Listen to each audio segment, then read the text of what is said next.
I couldn't believe my ears.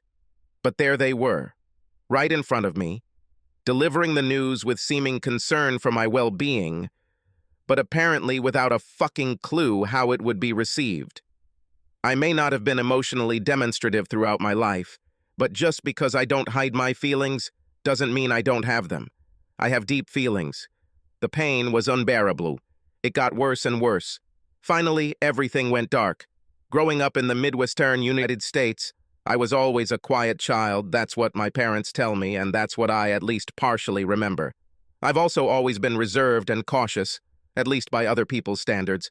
Smart and pretty were also used to describe me, although this did not always work out in my favor, especially when in 6th grade Mrs. Jensen announced to the whole class, "Jimmy Quayle, you must be the most gifted student I have ever had," or was in 16 years of teaching. Many kids in the competitive environment I grew up in didn't like the grading curve being ruined by some smart guys, which made me even more reserved than before. My brother Brett, who is 2 years older than me, really helped in some ways. He tried to involve me in his activities, unless his friends really objected. Then he excluded me, but tried to let me down easily. Since Brett was primarily an extroverted athlete, and I was primarily an introverted intellectual, we did not usually compete head-to-head for our parents' attention, although if there was ever direct competition, it seemed to me that 90% of the time, one extroverted athlete. College was better for me than elementary and high school. Intelligence was valued at the school I attended on a full academic scholarship, and being smart and good-looking were advantages when approaching women. I graduated from college a year early. I have had several pleasant relationships with classmates, some platonic and some sexual. I was far from being a stud, but by the time I graduated, I thought I was handling it pretty well. At least my girlfriends often complimented me on it. I met Jazelle during my 2nd year as an analyst for the company. As the CIA is affectionately known in Washington, D.C., we met at a bar in Georgetown. A bar is almost never a good place to find romantic interests. But I assumed this was an exception because we were both there with a group, separate groups, for a party with a friend who had just gotten engaged. The bar wasn't a place either of us went to get dates or get picked up. For me, it truly was the elusive love at first sight. I can't speak for Jazelle in this regard, but she definitely seemed interested. Long story short, we left the bar together to go somewhere to talk. We had sex for 3 weeks and got married 3 months after we met.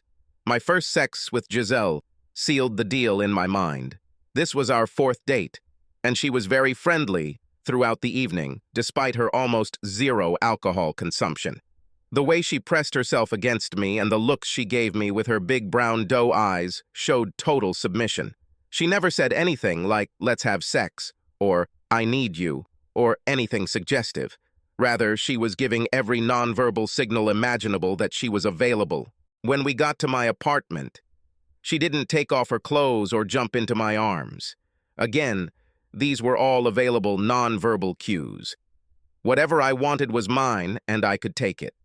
By the next morning, when I drove her home after breakfast, she looked at me with doe eyes, kissed me, and said, "Thank you so much, Jimmy. You are so kind and gentle.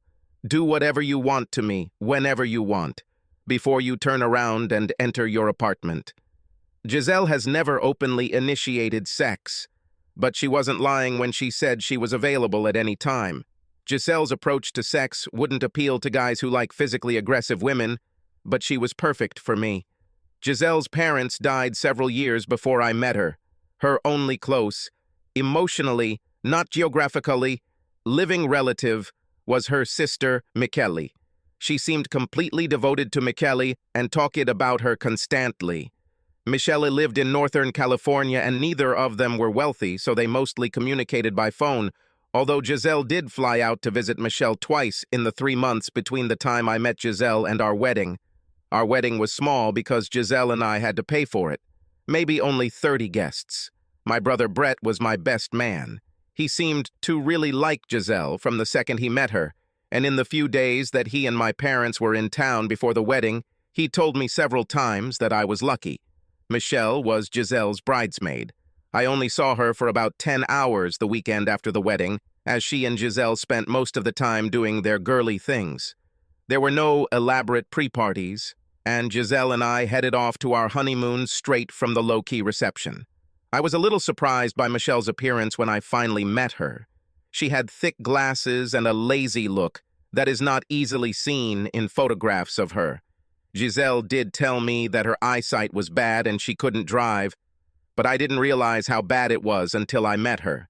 Besides, though, if they were both wearing sunglasses, they couldn't be said to be sisters.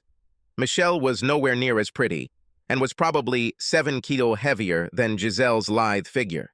The honeymoon in Aruba was phenomenal, and Jazelle's sexual compliance reached a new level. Soon after we returned from our honeymoon, some facts about Jazelle's real life that had been hidden came to the fore. As a CIA analyst, I probably should have suspected something when Jazelle moved in with me after we'd known each other for only 6 weeks and didn't seem to care at all about renting an apartment. She told me that she works every other time and can leave any time she wants. In fact, she was on the verge of being evicted for not paying rent. I was also shocked by her credit card and student loan debt. Even though she had a college degree, she just didn't seem to get how to handle a credit card. I didn't know that she paid for Michelle's entire trip to Washington: plane ticket, accommodation, taxi, food, etc. Given Giselle's credit history and debt, I separated our finances shortly after our wedding and gave her only one low-limit credit card that I carefully monitored. We worked hard to pay off her existing debt and college loans, but we weren't doing it very well or quickly, especially since she insisted on flying out every 2 months or so to see Michelle, which was at least cheaper than bringing Michelle to DC. Despite the financial problems, I was happy in my marriage because Jazelle was always available to me, both emotionally and physically. Making love to her felt so damn good every time, and she loved to cuddle and say nice things to me. Surprisingly, a couple of months after Jazelle and I got married, my brother Brett took a job in DC and moved about 2 miles from Jazelle and I's apartment in Northern Virginia.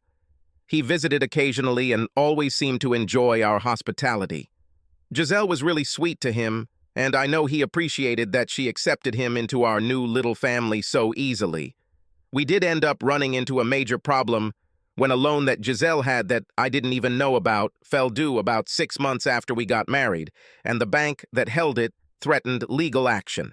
Around the same time, Jazelle was moved to a part-time position in her office due to budget cuts, or so she said. But I suspected it was due to her frequent absences to visit Michelle. Jazelle and I have talked many times about our financial situation. She always apologized, but never really contributed to solving the problem, other than making me happy by hugging me and batting her eyelashes, and then letting me do whatever I wanted with her, and then thanking me profusely. When the bank actually filed a claim, I decided I needed to take drastic action. Evil corporation. I can't identify it because I signed a confidentiality agreement, and the former CEO, affectionately known as Darth Vader, before he became the least popular vice president in U.S. history. I haven't given away too much, haven't I? Was a despair for analysts working in Iraq. Former company analysts were a particularly valuable commodity. I interviewed with Evil Corp, and they offered me a job that was 4 times what I was making at the company doing similar work. The only problem was that it was in Iraq. Jazelle and I had a lot of heart-to-heart conversations about this. She assured me that our relationship could survive, especially since Evil Corp paid me for 2 weeks of research work every 4 months of service, and for this, I could take Jazelle anywhere in the world. I left the company and joined Evil Corp, and persuaded the bank to suspend the lawsuit by promising that each month a portion of my salary would be paid directly to them to pay off Jazelle's loan. Working in Iraq was really shitty.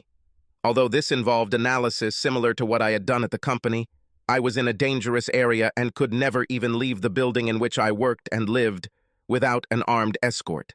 I got the feeling that my analysis did not lead to anything good for the people of Iraq, but simply helped the evil corporation make decent amounts of money at the expense of U.S. taxpayers. Luckily, I emailed Jazelle every day and made phone calls once a week. In some ways, it strengthened me, But in others, it spoiled me because I craved her tender touches and always available sex. The first 2 weeks of my holiday with Jazelle were amazing. We went to Hawaii, did whatever we wanted. By the time we left, she returned to Virginia, and I to return to Iraq. We were bleary-eyed and bow-legged.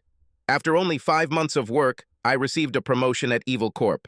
So I was earning 6 times what I had made when I was with the company. The extra money I received, all tax-free, I put into an account I opened in the Cayman Islands.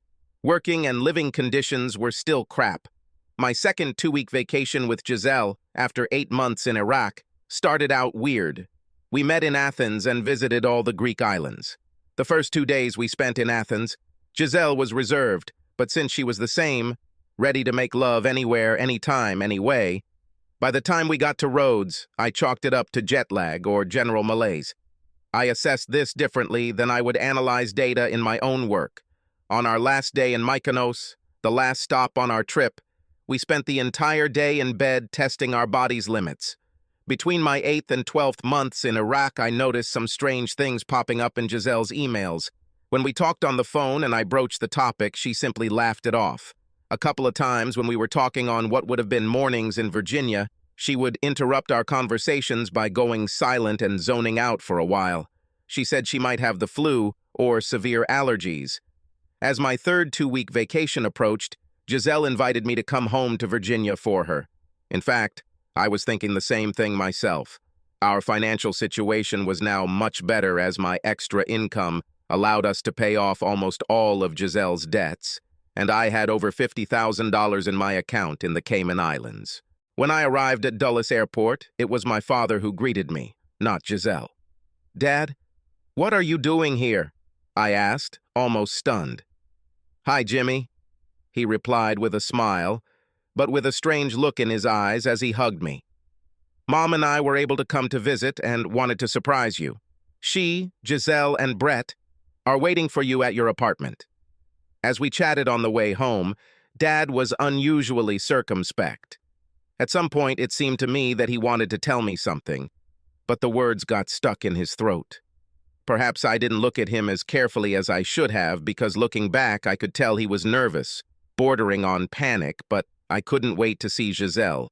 I was disappointed that there would be others there, and I wouldn't be able to make love to her as soon as I walked through the door. When I got to the apartment, Mom, Brett, and Jazelle had strange looks on their faces. When Jazelle stood up, it was obvious that she was wearing maternity clothes, which shocked the hell out of me. The subsequent discussion is imprinted on my mind in a blur. I remember sitting for a while Brett spoke, and Mom would occasionally interject a kind word or thought while Jazelle sat and cried. I don't remember the exact words, but after several minutes of complete confusion, I wondered how Jazelle could be 6 months pregnant when I had seen her only 4 and 8 months ago. The meaning of what was said dawned on me. Jazelle was carrying Brett's baby. They didn't want this to happen, my mom assured me, and everyone feels terrible about it, but according to everyone, we needed to talk it out. I felt dizzy and moaned, "No, no way in hell." I stood up and then continued to lose consciousness. According to my mother, when I woke up in the hospital, I fell on my face, breaking my nose and left cheekbone and causing other injuries. When I woke up in the hospital, only my mother was there and she was crying. As soon as she saw that I had woken up, she said, "Oh, Jimmy dear, I'm so glad to see that your eyes are open. Let me call Dad, Brett, and Jazelle. I'll ask them to come. They wanted to see you as soon as you woke up." "Wait a second, Mom," I muttered, unable to speak properly. "How long have I been here?" "Well, you had a concussion and were drifting in and out of consciousness, so you spent the night here." "It's about 8 in the morning the day after your plane arrived," she said. "You didn't sleep all night?" I asked, noticing her clouded eyes. "Yes, dear. I was so worried, especially after the disturbing news we told you," she replied, holding my hand. "Mom, please don't call anyone else yet," I begged. Just at that moment, a female doctor and a nurse entered. "Mr. Quayle, I'm Dr. Jacobs, and this is Nurse Thomas," the doctor said, shaking my hand, and then immediately took out several instruments and examined my eyes and head. After a few minutes of examination, she continued, "I'm so glad to see that you're awake. We were worried about you, but the fact that you are conscious now means that after a few days of rest, you will be fine." "Thank you, doctor," I said. "I need to talk to you about something in private. Mom, could you please go to the cafeteria, have breakfast, and come back in an hour? Please do not, under any circumstances, call your dad or my ex-brother and ex-wife." I could tell the words ex stunned her. She gasped involuntarily and then began to speak, but I interrupted her. "If you care at all about me, you will do as I say, and then we will talk again." "Okay, Jimmy," was her weak response as she left the room with a dissatisfied expression on her face. The doctor and nurse were wide-eyed. "Dr. Jacobs, what kind of damage is on my face?" "You will need plastic surgery on your nose and left cheek," she replied. "We have a doctor-patient relationship, right? So you and Nurse Thomas can't tell anyone what we're talking about until I give you permission, right?" "Yes, that's right," she and the nurse said, nodding. "If I have to have surgery anyway, can I have it to change my appearance?" Of course. If you really want it, but it's not necessary," the doctor answered before I interrupted her. "Great. Could you recommend to me the best plastic surgeon in the area who could change my appearance?" "Yes," she answered, and then turned to Nurse Thomas. "Gloria, could you go to the front desk and take the address of Dr. Simon Kent's office with a phone number from the computer and bring it here?" "Of course, I'll be right back," Nurse Thomas replied. As soon as she left, I had a few more questions for Dr. Jacobs, and finally I asked, "Is there any reason why I cannot be discharged immediately?" "I strongly recommend that you stay another night. You may faint, which could have catastrophic consequences," she replied, looking very worried. "Is there a way that I could be transferred to another ward that all staff would be prohibited from telling anyone else about? If you can do it, I'll stay. Otherwise, I'm leaving now, no matter the risk," I told her. She looked at my card. "I see you have first-class health insurance." "Yes, Evil Corp. Has really good benefits." I chuckled to myself. "I could transfer you to a section for specially protected persons. I can think of an excuse for this.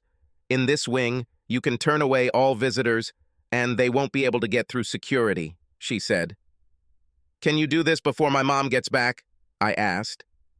"I think so," she said. She picked up the phone in my room, barked a few orders, and then hung up.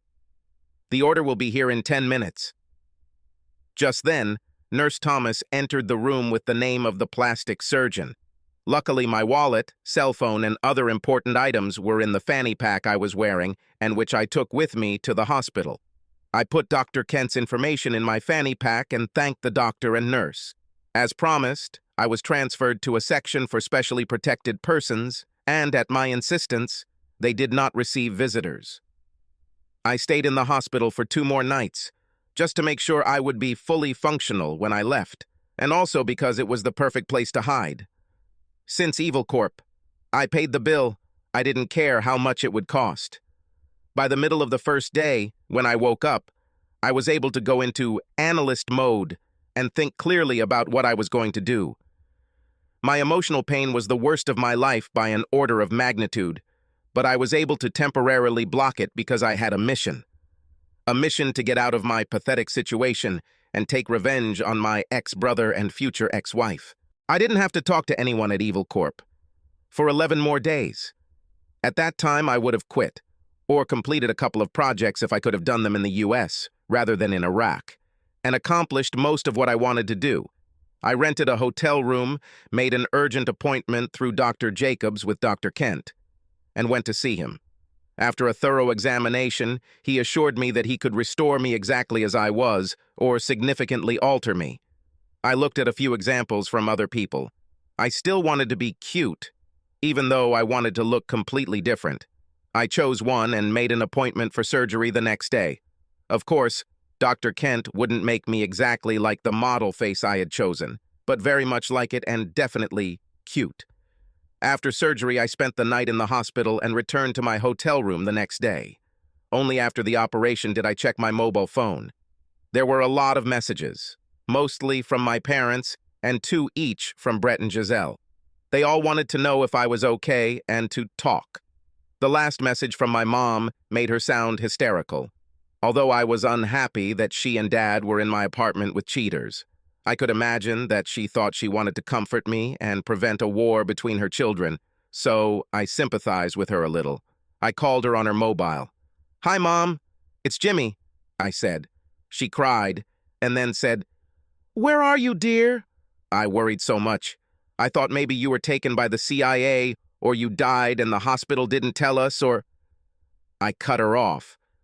"Nothing like that, Mom. I just wanted to make sure I didn't see Brett or Jazelle because I could have killed them." "Oh, dear. Listen, Mom. Just listen and don't talk. I just wanted you to know that I'm okay. I'll stay at a hotel for a few days and then go on a trip to clear my head. See you before we leave." "Where are you, Jimmy? In which hotel?" "I'll come to you now," she moaned. "I'm at the Key Bridge Hotel Marriott, number 1412, but don't come now. I'll let you know when. This is important. Under no circumstances should you tell Dad, Brett, or Jazelle where I am. Do you understand?" "But Jimmy, they care about you and want to make sure you're okay." She began to mumble. "Stop it. You understand? You must not tell them under any circumstances. Brett and Jazelle are dead to me, and you and Dad will be dead too if you tell them where I am. Understood?" "So far so good, Jimmy." She sobbed into the phone. "I'll call you in a couple of days," I replied. The next day I met one of my friends, I'll call him Jay, from the CIA on a bench at the mall. He participated in secret operations. He was legitimately nuts. Aren't all people involved in black ops? But he liked me, because when I worked for the company, I gave him very valuable analysis, which, as he claimed, saved his life. Since he wasn't one to over-dramatize, this was most likely true. Either way, true or not, Jay felt he owed me. What I wanted from Jay was a new identity. Once the bandages were removed from my new face and it had healed enough for me to look quite normal, I wanted a passport, a new social security number, and a history. "You're asking a lot, Jimmy," he replied, taking a drag from his cigarette. "But no more than your life is worth, right?" I said with a wide smile. He smiled. "Because you won't need it for some time, like a month, right?" I nodded my head, and then he continued, "Perhaps I can think of something. Give me a list of possible new names and dates of birth," he said. "Way ahead of you, Jay." "I'm much ahead," I grinned, handing him a piece of paper. He glanced at it quickly, put it in his jacket pocket, put out the cigarette, and pulled out a disposable cell phone from his pocket. "Come every day around 5 o'clock in the afternoon, Jimmy. I'll let you know where to come for the photo shoot and when everything is ready." "I really appreciate it," I replied. "How much is it?" "I can get a special discount by calling to ask for a favor." $10,000 is fine for my boyfriend, not for me," he replied. "Certainly. Do you need it now?" I retorted. "No, in cash, when the documents are delivered." We shook hands, and he disappeared into the crowd at the mall. The next afternoon, I was sitting in my hotel room on my newly purchased laptop computer, typing in details of my future plans, when there was a knock on the door. I expected to be served food in my room. I rarely left my room with my headbands on, with my afternoon tea, so I opened it without looking through the peephole. It was my fucking ex-brother. He looked puzzled by my appearance, as my new face was completely bandaged and unrecognizable. He assumed it was me. "Jimmy, I know you hate me right now, but we really need to talk about this. I don't want..." That's all he achieved. He really didn't expect this. I hit. While I was just an analyst, hanging out with crazy ex-military types in Iraq when I had free time gave me some training in self-defense, or really offense. Not much, but for an unsuspecting civilian like Brett, it was enough. Brett collapsed on his face, not unconscious, but immobilized. I took my laptop and the few things I had purchased and put them in my newly purchased backpack. I then checked out of the hotel, leaving Brett in my room. This incident required a slight change of plans. I immediately called my local contact at Evil Corp and went to him. I told him I was quitting, but that if they gave me a $25,000 bonus, my regular salary, and a month's safe harbor, I would finish the last 2 projects I was working on. He tried to talk me out of quitting, or at least doing the job at normal pay without a bonus. But I knew how important the projects were to Evil Corp, so I remained adamant. He gave in, and as soon as my bonus, money, and salary advance arrived in my account in the Cayman Islands, I had a key to one of Evil Corp's safe houses. In the area, I started working on projects. A week later, when I checked the phone Jay gave me, there was a message. "We'll meet tomorrow at noon at the same place. Don't take anything with you." When I got there, Jay was already sitting on our favorite bench. "How are you?" I asked. "The proverbial good news and bad news. Which ones do you want to get first?" he answered. "Damn it, I think these are bad. Even asking about the favor, I can't do it for less than $20,000. "Wow!" I exclaimed. "Then good news better be really good." "This is true.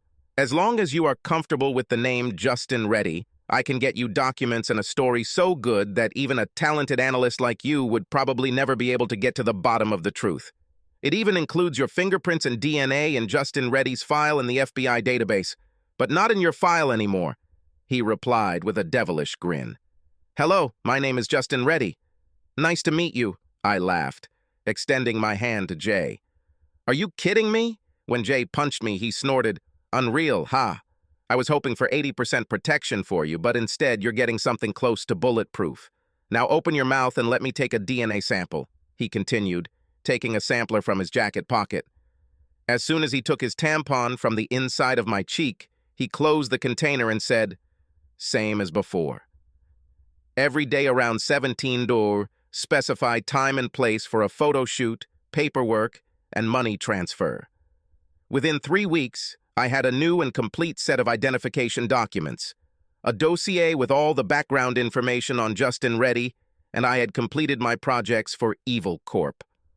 I was glad when Jay, who was present at the meeting where I exchanged $20,000 in cash for my documents, did not recognize me until I spoke. Not only has my face changed significantly, I now have natural blonde streaks in my brown hair and brown contact lenses to hide my blue eyes. If someone as observant as Jay didn't recognize me, I can be pretty sure that no one else will either. Before I left DC, I called my mother on her cell phone, using the phone Jay gave me. "Mom, I can't believe you told Brett where I was. I think you've chosen a side," were the first words I said to her. "Jimmy. Oh, Jimmy, thanks for calling. I swear, I didn't want to tell anyone where you were. But Dad convinced me that I should tell Brett so we could work things out without breaking up the family. You didn't have to hurt him like that, I cut her off. "I don't give a damn about this fucking asshole," I yelled. I never swore in front of my mother, so this really caught her attention as there was a clear gasp on the line. "The family is destroyed. My call has only 3 purposes. The first is to tell you that you, Dad, are an asshole and cheater. You'll never hear from me again. The second is to ask you to tell her to file for divorce on the grounds of abandonment. She doesn't have any of the financial assets that I want, and I've already withdrawn everything that was left in our joint checking account. Third, tell her that I wish her the most miserable fucking life in the world." That's where I ended the conversation. I took out the SIM card from the burner phone and crushed it. Then I did the environmentally responsible thing and recycled the burner phone. Like Justin Reddy, I landed at the San Francisco airport a day later with approximately $60,000 in a bank account in Justin's name, a powerful, secure laptop, a business plan, and personal plans for the future. To put things in order, I found a cheap apartment, a cheap office, but with excellent internet access, and where Jazelle's sister Michelle lived and worked. Why did I want to know where Michelle lived and worked? This was the main component of my revenge. This is something I never thought I was capable of a few years ago. But I had so much animosity towards Jazelle and Brett that I wanted to make their lives miserable in any way I could. Until I made a lot of money, the best way to do this, in my now diabolical mind, was to make Michelle fall in love with me and then leave her. possibly several times. It would be devastating for Jazelle if her sister was emotionally upset and I didn't really care about Michelle. My business plan started working very well.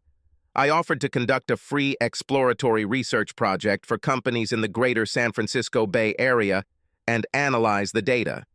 It didn't matter to me what it was about because I was working for the company and Evil Corp. I learned how to find data of almost any type and process it. 90% of the companies that responded to my opening proposal became paying clients. And within 8 months, I had as much work as I could get done at a very high hourly rate and with little overhead. Within a year, I was hiring college students part-time to help out at the High Profit Center. I was well on my way to achieving my financial goals. For 10 months, I had real control over Michelle's activities. She seemed to have left a relatively quiet life. She worked as a hostess in a restaurant and didn't seem to do much on the weekends, although sometimes I saw her with a boyfriend. Her lazy eyes and poor vision seemed to limit her activities. There was one change in her daily routine that made her more approachable. She joined a health club. I signed up for the same health club. I wanted to encourage Michelle to make going to the gym an important part of her routine. So I introduced myself, immediately struck up a conversation with her, and praised her dedication. At first, she was a little reserved. I thought it might be because she recognized something about me, even though I had only interacted with her for 2 days over a year ago. She had poor eyesight, and my face was completely different. However, in the 4th session we attended together, her attitude completely changed and she became friendly. Seducing Michelle wasn't the hardest thing in the world. Since I was prettier and smarter than any other guy who had ever shown interest in her before, as soon as she started interacting with me in a friendly manner, it became clear that she was quickly falling in love with me. My original plan was to take my time with Michelle.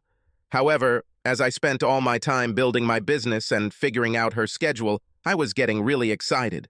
While I was looking for sex, I didn't have enough time to achieve a high success rate. Once I even hired an expensive girl. It was the weekend that Jazelle was visiting Michelle. I didn't want to be around Jazelle, but the loss of my sex life with her came from the back of my mind to the forefront. Hence the girl. The girl's name was Tammy. Cost me $3,000 for the weekend, but she was worth every penny. A week after Jazelle left, I asked Michelle out on a Sunday afternoon. Attending a live performance was not a legal option due to her poor eyesight, but a number of other entertainment options were available. We went on a boat ride, had a picnic on the island, went to an amusement park, and had a casual dinner. When I kissed her goodnight, she was so excited and literally drooling over what a great time she was having. During the date, I did everything I could to match what every other woman I had ever known liked.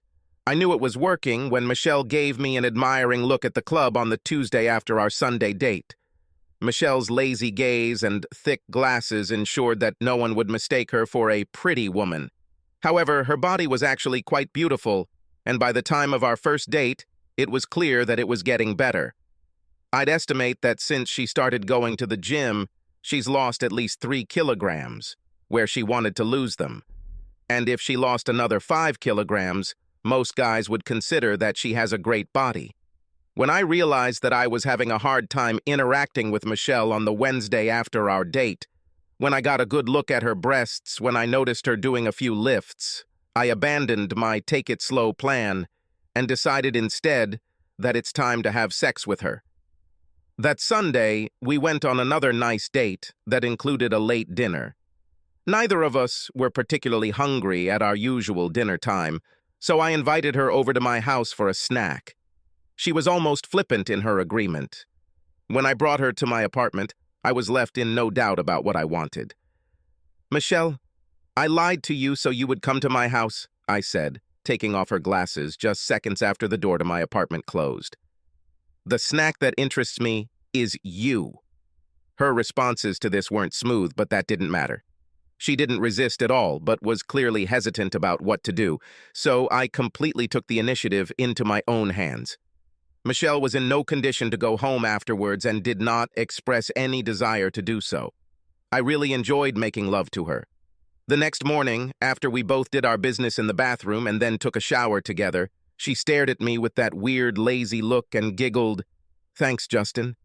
It was the best night of my life, even if I won't be able to walk properly today. I should be thanking you." "You're doing great," I answered. After I said this, I suddenly realized that this is what I meant. Despite my motives, when I got her into bed, I enjoyed it immensely. I was also surprised that the 3 to 5 kilograms of fat she had on her torso and thighs didn't turn me off in the slightest. She blushed, lowered her eyes, and then said, "I'm very glad you liked it because I never considered myself sexy. However, there is one problem. Well, I don't know how to say this." "Then just say it," I grinned, "or I'll take you back to bed." She blushed a little more and then faltered. "Well, I don't have much experience, and I don't take pills. I don't want get pregnant. And," I interrupted her, "I'll stop by the pharmacy with you on the way to work, and you can use Plan B." A mocking expression appeared on her face. "What's Plan B?" At first, I thought she was joking and chuckled. When the puzzled look remained, I said, "These are tablets that can be purchased at any pharmacy. I'll even go with you to buy them and pay for them if you want." "Could you do that, please?" she stammered. I did. On Tuesday, when we met at the fitness club, she was all beaming with a smile, just like me. I asked her if we could end our session about 10 minutes early as I wanted to talk to her about something. She readily agreed. After practice, we walked to my car and sat in the front seat together. "Michelle, I really enjoyed sex with you on Sunday. I would like to set up a regular schedule with you for the future. Do you agree?" "Oh, yeah," she blurted out, then suddenly became embarrassed and muttered, "What do you mean?" "That you spend the night with me 3 or 4 times a week. I know you have a roommate, and I don't want to get you in trouble there. Besides, I need you to go to the doctor and take some pills," I quickly replied. "I would love to, but do you know if these pills are expensive?" "I don't know because before our meeting on Sunday night, I always used rubber bands, and I don't have coverage for them through my work health insurance." "No problem. You bring me the recipe, and I will get them for you." "Do you want sex with me enough to do this?" she asked in surprise. "Couldn't you tell how much I enjoyed Sunday?" I asked. Actually, I'm ashamed, Justin, but I was so out of it after you did what you did to me that I didn't realize anything else." "Sorry," I laughed. "Everything is fine. Then let me just tell you, I really liked it. This began our long-term sexual relationship. As I continued to sleep with other girls, I began to focus on it less and less, because after about a month of studying with Michelle 3 or 4 times a week, I realized that she was a good student and was giving herself completely to me. I really enjoyed myself. Early in my sexual relationship with Michelle, I called the lawyer I had dealt with in Virginia. I asked her to check the status of Jimmy Quayle's divorce from Jazelle and any other information she could easily find. The next day, she reported that the divorce had been final about 6 weeks ago. A few days later, Jazelle married Brett Quayle, my asshole brother, and that about a year before that, Jazelle gave birth to a baby boy. It's no surprise that the terms of the divorce, since it was based on abandonment of the child and since Jazelle was not seeking child support, were terribly kind of her, right? Were that Jazelle received all the remaining property of the spouses, with the exception of half of the savings account, which was held in trust for Jazelle. He will return to Jazelle if he is not in demand within the next year. Even though it was only a few $1,000s, I never wanted her to have it, so I signed a power of attorney in Jimmy Quayle's name, told my lawyer to take the money, deduct her fee, and give the rest to the Red Cross. After 2 months of regular sex with Michelle, I had a problem. I knew that she was in love with me and that she talked a lot about it with Jazelle. That, by now, Jazelle would be emotionally involved in my relationship with Michelle. This would mean that I would have achieved my goal of seriously hurting Jazelle when I left Michelle. However, I didn't want to leave her, at least not yet. I was starting to look at Michelle as an innocent victim. In addition, Michelle's almost daily workouts with me at the fitness club have changed her body. Now, not only was she no longer overweight, but fortunately she was no longer thin, but her hips had also acquired a sculpted shape. Her body would now best be described as hot. After agonizing over this problem for a while, I decided that it would make me feel better if I gave Michelle a real gift that would help her recover better when I left her. By that time, I was quickly achieving my financial goals, so I could easily afford what I had in mind. I consulted several ophthalmologists and found one in Pacific Heights, Dr. Noyes, who was not only highly rated, but also claimed to have developed a technique for successful eye surgery, lazy eyes, even in adults. All the other surgeons I talked to said it was somewhere between impracticality and impossibility. I took Michelle with me to see Dr. Noyes. After Michelle was examined for almost an hour by Dr. Noyes and his staff, he met with us and gave us his prognosis. The condition of Michelle's left lazy eye is serious. Additionally, her right eye is not strong enough to compensate for her lazy eye, which is why her vision is so poor. However, the good news is that I can easily correct the problem with her right eye, and I can make her left eye cosmetically very, very close to normal. The bad news is that there is only a 30% chance or so that the left eye will gain vision that is close to normal, and surgery can only be done once. I took this as good news. I looked at Michelle and there were tears in her eyes. How much will it cost and when will you be free? Were my next questions. The cost is $25,000. You can talk to my administrator about the schedule. Tell her to allow 2.5 hours. I will most likely have a window of 2 or 3 weeks.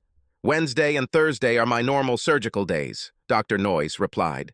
After the operation, Michelle will need 4 days of bed rest with blindfolds and another 2 days without sunlight, he continued. He must have read my thoughts when he continued. And no pranks or any other types of physical activity on the days of best rest. Michelle looked a little upset. I thanked Dr. Noyes profusely. Michelle also nodded in gratitude, and we left his office. When I paid for the office visit, I asked the receptionist when the doctor had availability for the 2.5-hour surgery.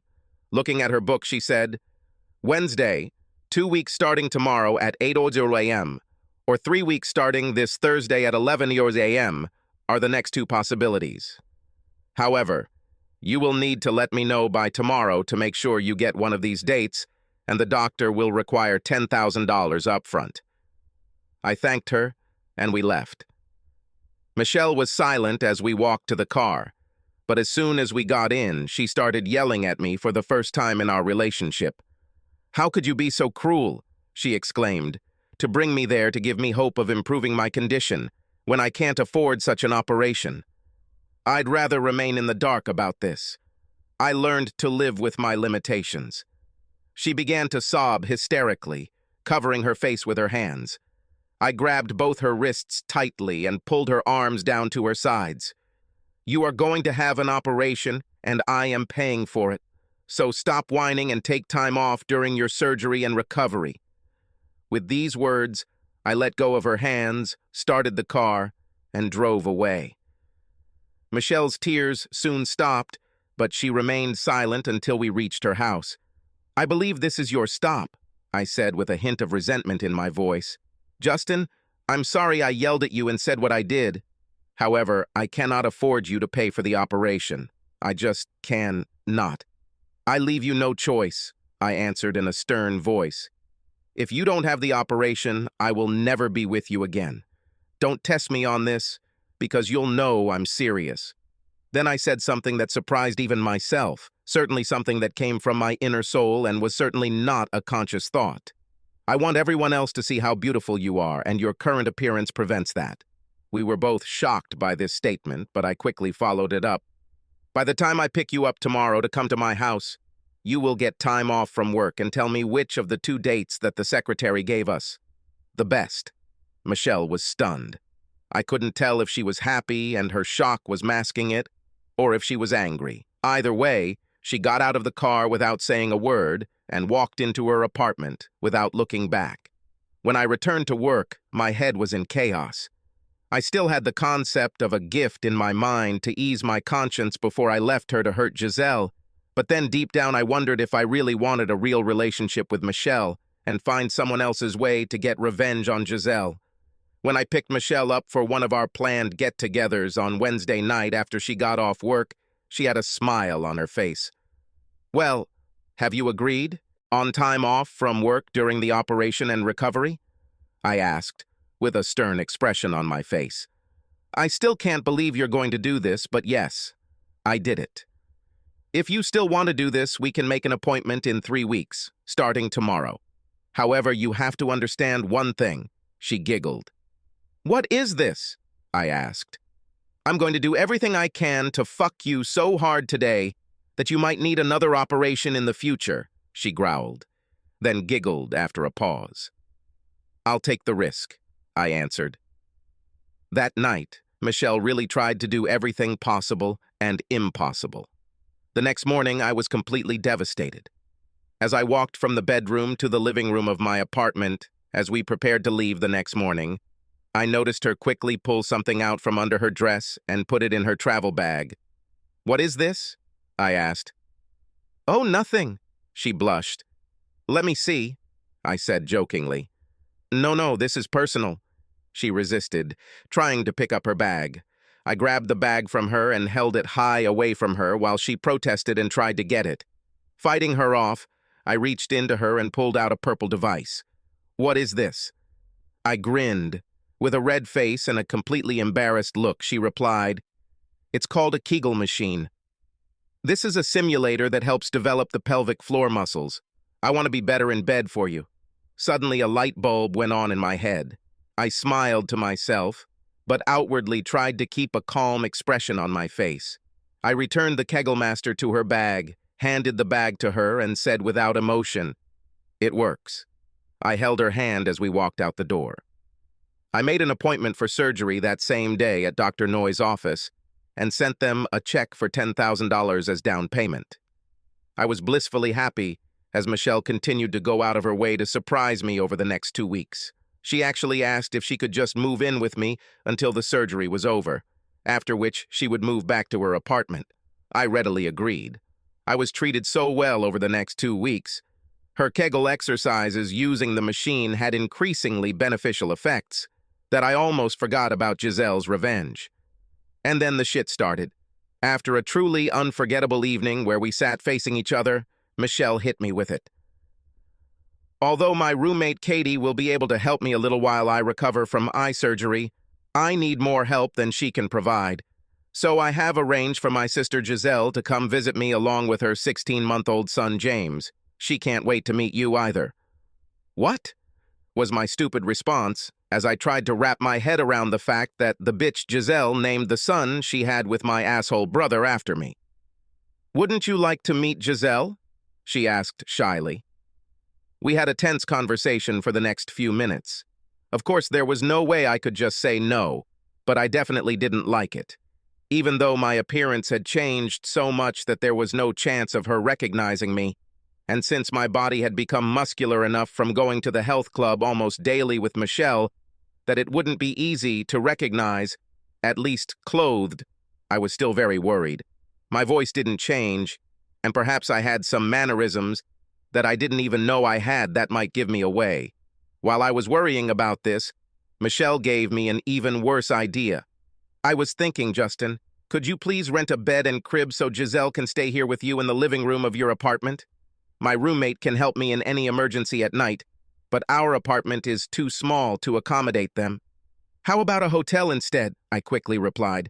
She and I would both be glad if you let her stay here. Please, Justin. It will only be for the day of surgery and 4 days after it. Once my only problem is sunlight, it will go away and I will come back here to you if you will accept me. After that next love session, she immediately fell asleep. I lay with my eyes open most of the night, still working on how to avoid my cheating ex-wife from being in my apartment on the day of Michelle's surgery and 4 days after. I needed a worst-case scenario plan. I asked Judy, one of the college researchers who worked for me part-time, to figure out how I could temporarily change my voice. To my surprise, she found a solution within a couple of hours. Justin, there is a technique in which the doctor places cotton balls into your nasal passages. If you don't keep them for longer than a week, there will be few complications. Dr. Joan Phillips in San Mateo County says it can make a 10 to 20% difference in voice quality, Judy told me. Schedule me for an appointment with Dr. Phillips as soon as possible, I ordered excitedly. I had a hard time dissuading Michelle from her Giselle will stay with me idea. 2 days after Judy's report, I found myself in Dr. Phillips's office. She explained the theory behind her technique, played me 3 tapes of what she said were representative before and after dubbing, and gave me an estimate of the cost, which depended somewhat on what type of cylinders would best suit my specific passages. Cotton was not always the best choice, and sometimes much more expensive materials that were more difficult to get in and out had to be used. I arranged for her to perform the procedure on me the day before Giselle arrived, and then canceled the procedure 6 days later. The serious concerns I had were mitigated by 2 things. First of all, Michelle didn't recognize my voice over the phone when I had the procedure. On Dr. Phillips's advice, I told her I had allergies. Second, Michelle was so damn excited about her upcoming surgery that she looked like a kid celebrating Halloween, Christmas, and her birthday all at once. I had resigned myself to having to put up with my bitch ex-wife for 4 or 5 nights, and I had all sorts of plans on how to make myself afraid so I could be around her and her little brat as little as possible. On that fateful Thursday, I took Michelle to the hospital. My bitch ex-wife was going to take a taxi from the airport to Michelle's apartment, where her roommate Katie would be waiting for her. I stayed in the hospital until Michelle came out of the recovery room and then took her home. After an hour of talking to Michelle's roommate, a bitch and a brat, I was extremely surprised that Giselle made no sign that she recognized me. Michelle was devastated after her surgery, so after we ate Chinese food, Giselle, James, and I headed back to my house, leaving Michelle with Katie. The plan was for me to drop Giselle off at Michelle's apartment around 8:30 a.m., around the time Katie left for work. One of the things that Giselle had no problem sharing with me and Katie, as well as Michelle, was that she had just stopped taking her pills because she and Brett were going to try for another baby as soon as she got back. I'm going to be really excited because Brett has been out of town for the last 10 days and I'll be here for 4, so he better be ready for some intense ball play. Michelle laughed. The germ of an idea began to form in my tiny brain as I chuckled politely, and judging by the pained expression on her face, it was a shock to Katie. Giselle, James, and I were all tired when we got to my apartment, so I didn't have much time to interact with them before we all went to bed. My living room was quite large and sparsely furnished, with just enough room for a double bed for Giselle and a small crib for James. As I lay in bed with Giselle and James in the next room, the germ of an idea creeping into my teeny brain, while Giselle was talking about how horny she was, turned it into a diabolical plan. This would be the ultimate revenge. I really thought I could do it because Giselle demonstrated that she cheated her, and she's been giving me funny looks since we met. By then, I realized that these were not looks of recognition, but of gratitude. After I dropped Giselle and James off at Michelle's apartment the next day, I went out and bought some hidden video cameras. I also bought some backdrops for photography. I laid them out in my room around my bed and bought new sheets in a bright red color, which were very different from the 2 sets of sheets I had, both white. I made my bed with new sheets, removed the headboard, and put it in the closet. I couldn't believe how easy it was to seduce this Giselle. On the evening of Michelle's second day of recovery from bed rest, I suggested that she and I go out for drinks to celebrate Michelle's impending new life. I told her that I had a neighbor who would be happy to babysit James. She readily agreed. It was really hard to be nice to Giselle that evening, but knowing what was going to happen made it bearable. She voluntarily, without my encouragement, got drunk. She also had some interesting comments when she got drunk. The most interesting thing was her confession. Her speech was slurred, and there were random words in it, but the following is a joke. My biggest regret in life is that I treated my ex-husband badly. I should have kept my legs together when his brother tried to seduce me and done everything in my power to stay with him. I loved him more than anyone else, which is why I named my son after him, despite my current husband's objections. I wish I had a chance to at least talk to him alone before we got divorced, but he was so angry that he just ran away and I never saw him again. At least I know he's still alive because, a while ago, he withdrew the money that the court ordered to be kept in an escrow account for him. I pretended to be sympathetic. Although her words were somewhat comforting, They did not change one iota of what was about to happen. I needed revenge on both her and my asshole ex-brother. When I brought Jazelle back to my apartment and paid the babysitter, she was so drunk that she took off her clothes in front of me. Maybe it was a deliberately provocative act, I don't know, but it made me feel better. I kissed her. At first, she offered only token resistance, and then showed her true promiscuity by saying, "We have to be careful because Brett and I are going to have another baby." "No problem," I said. A smile appeared on her face. I took her to my bedroom. I don't think she even noticed the photo backdrops or the unusually bright lights in the bedroom except to ask, "Are you going to turn off the lights?" To which I replied, "No, I want to see your beautiful body."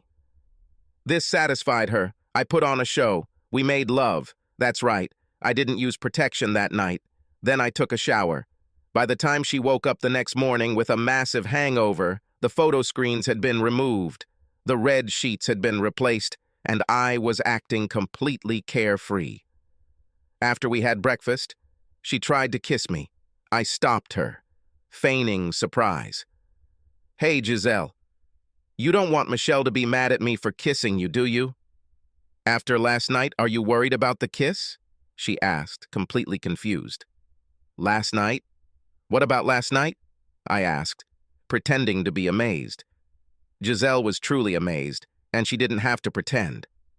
"After we had sex last night," she snapped. "What? You're kidding, right? After I saved you from that guy who was hitting on you at the bar, I just put you to bed," I said. "You must have dreamed." She thought for a moment. "Jazelle, if you dreamed about this, don't tell Michelle about it, because I don't want her to think that there is any chance that I will do this," I said sternly. "No, this is not what I dreamed," she growled. I mentally laughed my head off as we drove silently to Michelle's apartment that morning. That night, I quietly high-fived myself when I heard Jazelle tell Michelle that the day I slept with her was the day she entered the most fertile phase of her menstrual cycle. Over the next 2 nights, I managed to avoid too many one-on-one encounters with Jazelle, and she was soon saying a tearful goodbye to Michelle after Dr. Noyes paid a house call. Yes, he actually did that, so there was no chance that she will be exposed to sunlight to remove the bandages from her. Last night, I even drove Jazelle to the airport and casually hugged her and James goodbye, hoping that bitch was pregnant with my baby. Dr. Noyes' surgery cosmetically improved Michelle's left eye so that it was so close to normal that it would only be suspicious if you knew there was a problem. I didn't realize how much this would improve her appearance, but I must say that her face was now beautiful. Dr. Noyes reminded us that the vision in her right eye should be 20/30, the best he could fix, after she had been out of the sun for 2 days. It will be at least a month before we know if her left eye will reach 20/40 or maybe even 20/30. "The surgery went as well as anything I've done," he said with a smile, "so let's cross our fingers." The day Michelle was able to leave her artificially darkened apartment, she cried when she looked closely at herself in the mirror in my apartment while I stood next to her. "Why are you crying, baby?" I asked her. "Now I look much better than I thought before. And now that I can see your face clearly, I can't believe that someone as beautiful as you would want to be with me. But mostly I cry because you gave me a new life." With these words, she turned to me and planted a passionate kiss on me. Then she pressed herself close to me and said, "The only reason anyone could be as kind to me as you were is if you loved me, Justin." "Do you love me, Justin? I love you so much it hurts." Wow.